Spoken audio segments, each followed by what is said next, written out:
একদিন বিশ্বনবী বললেন, বান্দার কোনো হক আল্লাহ কোনোদিন ছেড়ে দেয় না।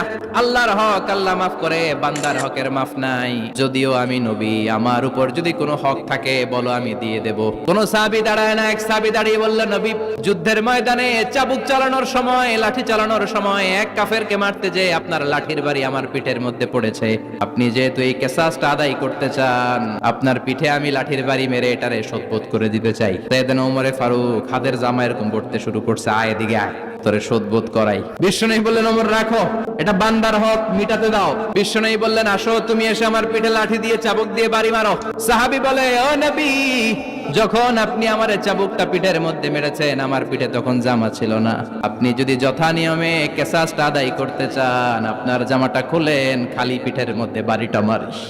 এবার ওমরে ফারুককে ধরে কে, এদিকে আয়, তোরে দেখাইতেছে। বিশ্বনবী বললেন, ওমর থামো, মারতে দাও। বিশ্বনবী উনার জুব্বাটা উপরের দিকে উঠালেন, পিঠের মধ্যে বাড়ি দেওয়ার জন্য ওই সাহাবীকে ডাকলেন। ওই সাহাবী বিশ্বনবীকে পিছন দিক থেকে জড়িয়ে ধরে ওই মোহরে নবুয়তের মধ্যে চুমু দিয়ে ফেলেছে। সাহাবী বললেন, নবী গো, এই নাটক করার জন্য আপনি আমারে মাফ করে দিয়েন। আপনি বিশ্বনবী, উদম গায়ে আপনারে দেখা যায় না, খালি গায়ে আপনারে দেখা যায় না। শুনেছি আপনার পিঠের মধ্যে মোহরে নবুয়ত আছে। অনেক দিনের সাধনা, জল্পনা কল্পনা, আপনার মোহরে নবুয়তে আমার ঠোঁটটা আমি লাগাবো। আপনার মোহরে নবুয়তের মধ্যে আমার ঠোঁটটা লাগিয়ে আমার ঠোঁটটারে আমি জাহান্নাম থেকে পরিত্রাণ করাবো। এজন্য প্ল্যান প্রোগ্রাম করে এতক্ষণ আপনার জামাটা খুলতে বলেছি।